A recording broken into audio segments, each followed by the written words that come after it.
Chers internautes, bonjour, voici l'interview de la semaine consacrée aujourd'hui à la crise diplomatique entre la France et l'Italie. Cette chaîne consacrée à la géopolitique est indépendante, donc merci à ceux qui le peuvent de nous soutenir via la plateforme Tipeee. J'en profite au passage pour remercier les 3 premiers internautes à avoir participé, Vlad Cartel, Karim et Thomasé. Sans plus tarder, avec nous aujourd'hui Jacques Cheminade. Jacques, bonjour. Oui, bonjour Raphaël, bonjour à tous. Vous êtes un homme politique, vous êtes le président de Solidarité et Progrès, et vous avez été candidat à la dernière élection présidentielle en France. L'un de vos derniers ouvrages, Un monde sans la City ni Wall Street, un grand chantier pour demain, est sorti en 2012 aux éditions L'Harmattan. Merci d'avoir accepté cette interview. Alors je le disais brièvement en introduction, le torchon brûle entre la France et l'Italie. Rien ne va plus entre les gouvernements des deux pays. On peut dire que dès leur victoire en 2018, Luigi Di Maio, chef de file du mouvement 5 étoiles, et Matteo Salvini, chef de file de la Ligue, étaient dans le viseur d'Emmanuel Macron, qui avait comparé la progression de leur mouvement à celle d'une lèpre. Plus récemment, Luigi Di Maio a rencontré des gilets jaunes en France, suite à quoi Emmanuel Macron a décidé de rappeler son ambassadeur en Italie, ce qui constitue un geste de protestation diplomatique important. Entre les deux gouvernements, beaucoup de joutes verbales sur fond de crise migratoire et de France-Afrique. Alors on va essayer d'y voir un peu plus clair grâce à vous, Monsieur Cheminade. Et ma première question sera toute simple.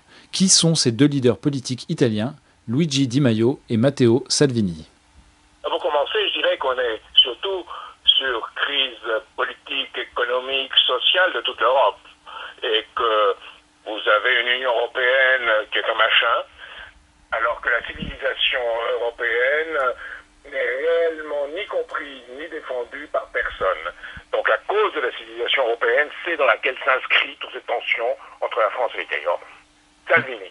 Salvini, c'est l'ancien de la Liga Nord, c'est quelqu'un qui était très à gauche dans la Liga Nord, et qui a joué sur la carte du refus des migrants, qui a rendu populaire, et le retour à une souveraineté. Pourquoi ça l'a rendu populaire? Parce que tous les migrants sont arrivés en Italie, l'Italie a l'impression qu'on lui a laissé porter ce fardeau, et que les autres pays européens, eh bien, ils s'en sont lavé les mains, et en plus leur donner des leçons. Donc les Italiens ne supportent absolument pas ça. L'autre, Di Maio, c'est le mouvement Cinque Stelle, c'est le mouvement des 5 étoiles. Là, c'est un mouvement, disons, de gauche populiste, un peu suivant les thèses de Chantal Mouffe, un peu dans la lignée de Jean-Luc Mélenchon, je dirais, presque.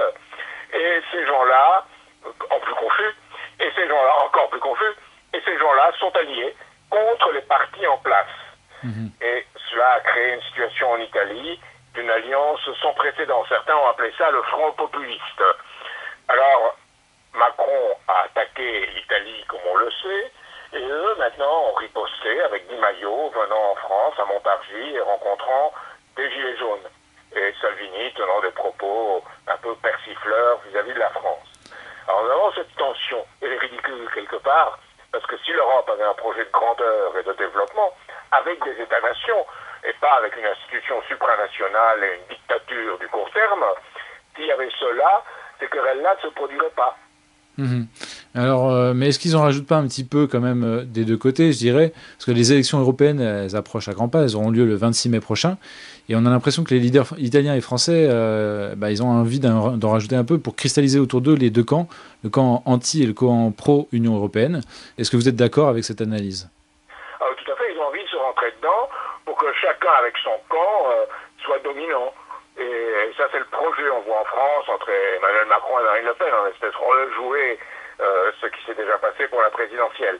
Alors, du côté italien, l'aspect intéressant n'est pas du tout sa politique xénophobe vis-à-vis des migrants, il faut le dire, mais compréhensible parce qu'on leur a laissé toute la charge. Le côté italien, ce qui est intéressant, c'est une autre vision de la finance et de l'économie. Ils disent il faut une séparation bancaire, c'est le fameux Glass-Steagall de Roosevelt. Il faut plus soutenir une banque d'Italie indépendante qui joue le jeu des banquiers, qui enrichit toujours les riches et les gens du milieu financier. Il faut passer à une autre politique. Et nous avons quelqu'un de très intéressant dans la politique italienne qui s'appelle Geraci, qui a été longtemps en Chine et qui dit voilà, il faut retracer un lien entre pays qui se développent. Si la Chine fait des efforts, des progrès, très bien, et il faut établir avec elle des relations qui soient d'un ordre de développement mutuel. Les Chinois disent gagnant-gagnant, saisissons la balle au bon. Alors ça ne veut pas dire qu'il faut être angélique, ça ne veut pas dire non plus qu'il faut être cynique. Il faut voir ce qu'on peut avoir, ce dont on peut disposer, qui soit opposé à l'ordre de pillage financier dominant, dont la plupart des pays européens sont le relais à travers l'euro. Car l'euro n'est pas une monnaie européenne, c'est, je dirais, le supplétif d'un dollar qui n'est plus même un dollar américain, c'est un dollar supranational des marchés financiers. Donc nous avons cette situation-là. Et dans cette situation-là, bien sûr, chacun essaye à court terme, on ne voit qu'à court terme, de gagner ce qu'il, dans son pari et sa base électorale, et ne cherche pas à penser en termes de la nation et de l'ensemble de la population. Sauf qu'en France, la révolte, l'apparition des Gilets jaunes veut dire autre chose, veut dire qu'on veut une politique de la nation, on veut une politique juste, qui nous permette de nous battre pour le bien commun, avoir une politique qui soit dans cette direction, et en plus, avoir à dire notre mot, c'est du référendum d'initiative citoyenne.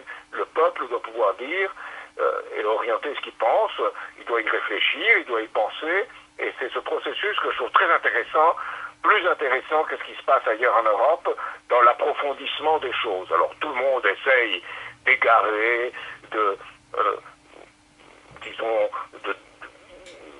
faire de l'entrisme dans le mouvement des Gilets jaunes. Je pense que ça ne marchera pas, parce qu'il y a des gens très sérieux qui sont en train de réfléchir à faire aller ce mouvement vers une réflexion en profondeur qui apporte dans l'histoire européenne quelque chose qui soit au-dessus et au-delà des querelles vulgaires et subalternes. Alors une dernière question concernant cette crise diplomatique. Il y avait quand même certaines critiques de la part de Luigi Di Maio qui semblaient relativement fondées quand il essayait d'analyser certaines causes de la crise migratoire. Il a parlé de l'action de la France notamment en Afrique subsaharienne. Et une personne de son mouvement, Di Battista, a brûlé un billet de francs CFA à l'antenne sur la chaîne Rai Uno, sur une chaîne italienne. Qu'est-ce que vous en pensez? Est-ce que vous pensez que c'est juste? Moi, au grand débat de l'élection présidentielle, personne n'a voulu le remarquer parce que quand quelque chose gêne en France, on met une couverture dessus. J'ai parlé d'une politique qui devait sortir du franc CFA et donner les moyens politiques aux pays africains, la souveraineté. La France devait récupérer aussi. C'est-à-dire quand l'État ne contrôle plus la monnaie, c'est la monnaie qui contrôle l'État. Donc c'est ce qui arrive. Et il y a des... Tujang Pouemi, qui est un grand intellectuel africain, avait montré l'oppression monétaire de l'Afrique. Donc c'est correct ce que dit Di Maio. Mais chacun devrait balayer dans sa porte. L'Italie aussi a eu une politique coloniale, tous les pays européens ont une politique coloniale. Ce n'est pas que la France. Alors la France, évidemment, à la France-Afrique, qui est quelque chose qui a été de plus en plus détestable. À l'origine, c'était une opposition sous De Gaulle au système américain, à la domination américaine et à la domination des pays communistes, à la domination russe. Et puis, il y a eu de moins en moins de justifications géopolitiques ou économiques, et de plus en plus une politique, disons, d'impérialisme à la fois économique et culturel. Donc c'est de ça qu'il faut sortir. Et pour ça, il faut sortir de notre entre-soi européen et avoir une politique à la dimension du monde. C'est ce que le général de Gaulle avait et ce que nous devons retrouver. Et je pense que pour le retrouver, il faudra passer par ce fameux référendum d'initiative citoyenne que réclament les Gilets jaunes pour redonner la parole au peuple. Mais cette parole doit être liée à quelque chose, à l'argent. L'argent qui doit pouvoir aller à l'école, à l'hôpital, au laboratoire, à la production réelle de biens, au bien commun et aux générations futures. Et alors, nous avons une amie Gilets jaunes dans le sud de la France qui propose que ce référendum d'initiative citoyenne porte sur une banque nationale, une vraie banque nationale. Alors les Italiens ont dit d'ailleurs qu'il fallait cette banque nationale, c'est intéressant. D'autres commencent à en discuter. Je pense qu'en France, on devrait voir qu'il y a une vraie politique de banque nationale citoyenne avec un crédit public pour l'avenir. Il faut mettre en place, mais c'est au peuple de savoir comment et de voter pour le soutenir. Personne ne peut penser à sa place. Et oui, l'argent c'est le nerf de la guerre et la création monétaire, c'est quelque chose de trop important pour qu'on puisse la laisser au privé. L'interview de la semaine est maintenant terminée. Jacques Cheminade, je rappelle le titre de l'un de vos derniers ouvrages, c'est Un monde sans la City ni Wall Street, un grand chantier pour demain, sorti en 2012 aux éditions L'Harmattan. Et vous avez également un autre ouvrage qui est sorti chez L'Harmattan. La France avec les yeux du futur, et même qu'un président doit faire, qui est pour nous libérer de l'occupation financière. Toute ma campagne présidentielle avait été contre l'occupation financière qu'on subit et l'occupation culturelle, les deux vont ensemble. Eh bien, merci beaucoup d'avoir répondu à ces quelques questions et à bientôt.